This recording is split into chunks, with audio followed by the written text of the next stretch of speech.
back at it again. We're now on a little test drive with the homie Ernest. Trackhawk. Stage 3 kit, I would call it. Whooper blower, E85 pulleys, upgraded axles, wheel studs, exhaust. Truck is now making a little over 1,050 wheel horsepower and driving it like a normal vehicle as we are. But when you get into it, God damn! That all-wheel drive every time, gets me every time.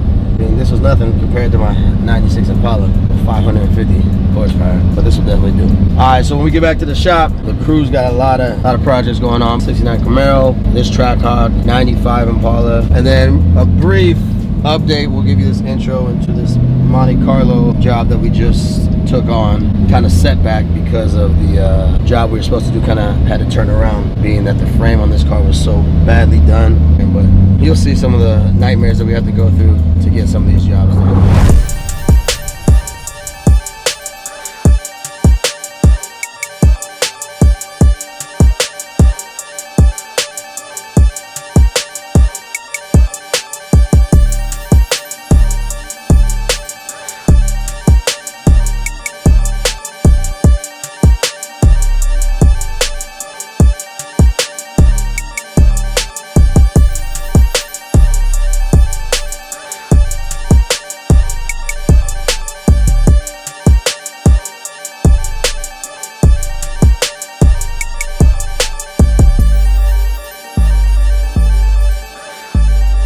So here we got the homie Armani's Monte Carlo SS. Came to us with the wheels and back half already done. I had already relayed to him as soon as we got the car and we put up on the lift, this back half was horrible. So he had spent real good money on the parts, but the fab work is as bad as can be, as you can see right here. So instead of trying to remake this section, we dropped the frame off the Drift Grand National, and we are going to actually swap this frame over to his, which will take us 10 steps ahead. And all we gotta do is now refabricate the back end for the notch and then do our normal bracing. Starting with this frame will be a lot less labor intensive than trying to cut all of this stuff off, clean it up, and then make it work on this. Sadly, it's kind of wasted time, but it is what it is. The only way to do it. We got to start over from scratch, but thank God we had this frame that was gonna go get sold.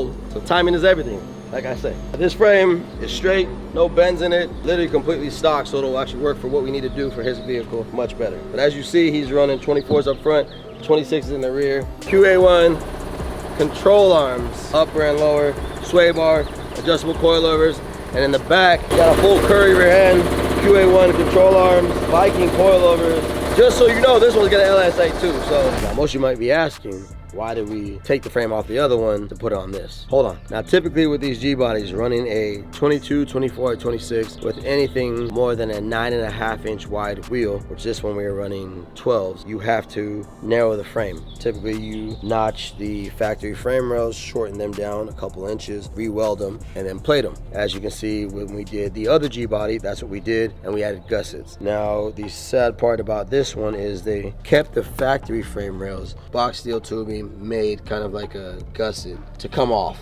And then, as you can see, I ain't the best welder. I used to weld back in the day, and not by any means, but I call myself a good welder. But this right here, for what the homie brought them as far as all the parts, was not acceptable. So when he came to us to talk about what he wanted to have installed, I let him know that we can't install the parts that was needed with this type of work.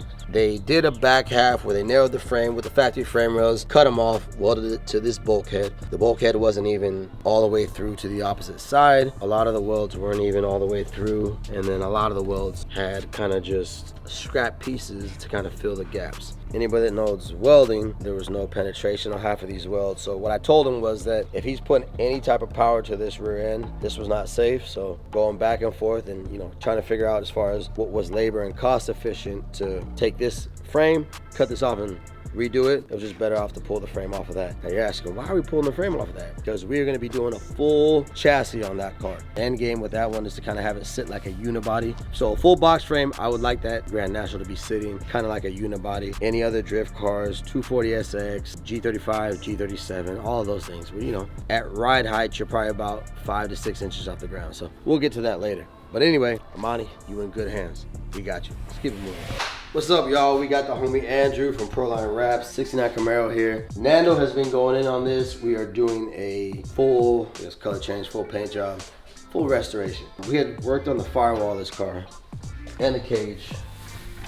As you can see, it's a little dusty right now. We did this probably about a couple years ago. Painted the firewall, smoothed it out all gloss black, painted the cage all the metallic gray. Now the car's coming back here for us to do all the body work and then get it to paint. The car's been in a pretty solid state. We had some cancerous areas to the roof on both sides, quarter panels, which is typical. Nano went ahead and matched up all the body work, replaced all the panels, had to redo all of this rear quarter panel well, because that was all rusted out on that side.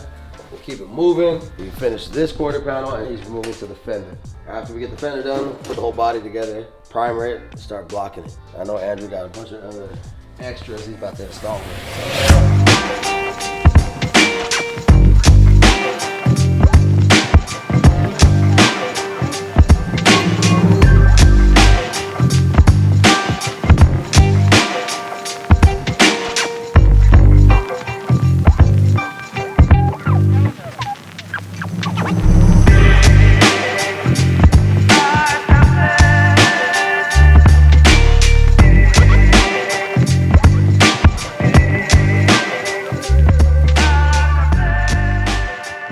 Here we have update on project 69 Camaro. Just came out the booth, sealer on it. Basically now we can finish all the final body work, blocking, primer, blocking, before we can get into paint. This one had a phenomenal amount of progress in a short time just to get it to where it's at. Let's go.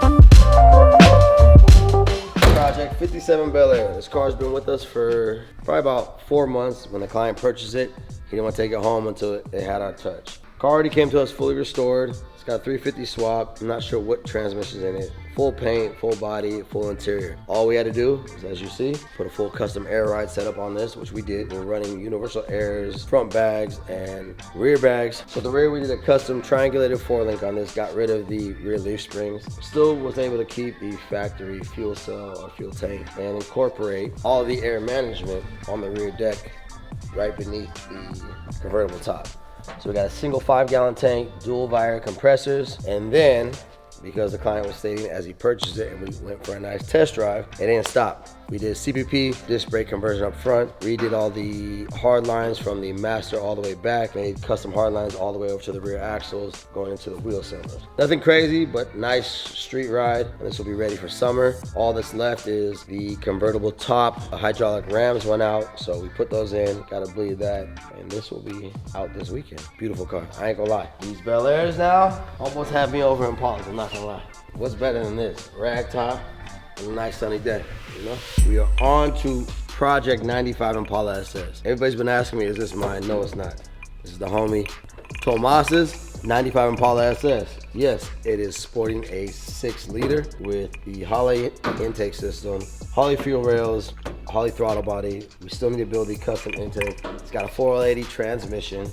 As you can see, Mondo and Poncho already got the motor set in, drive shafts in, wiring has been started. Matt already finished up the radiator mount and fans. Nando went ahead and replaced the actual radiator mount because this car was hit and was kind of bashed up. So we fixed that. All that's left now is to finish up the intake system, finish up the exhaust, which we're almost 3/4 of the way through, finish up the wiring. This one is just gonna be a streetable car. We're not going crazy like the rest of them where we do, you know, the custom engine bay. Super clean engine bay, obviously, what we always do. Color matched components, color matched valve color matched intake manifold. Just a nice streetable car. We're not deleting the windshield wipers, which I know.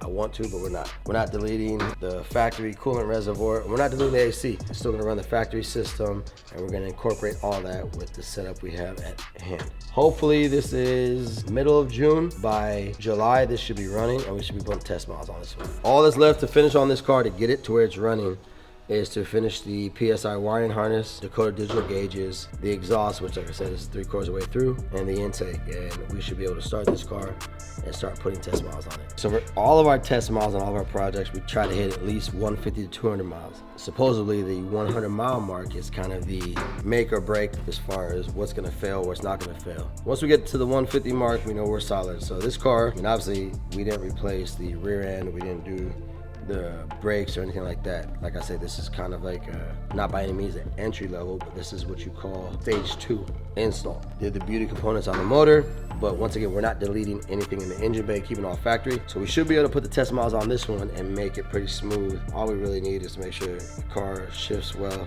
doesn't overheat. We get all of the readings that we need to off of the gauges. At the end of the day, we need to make sure this motherfucker doesn't burn.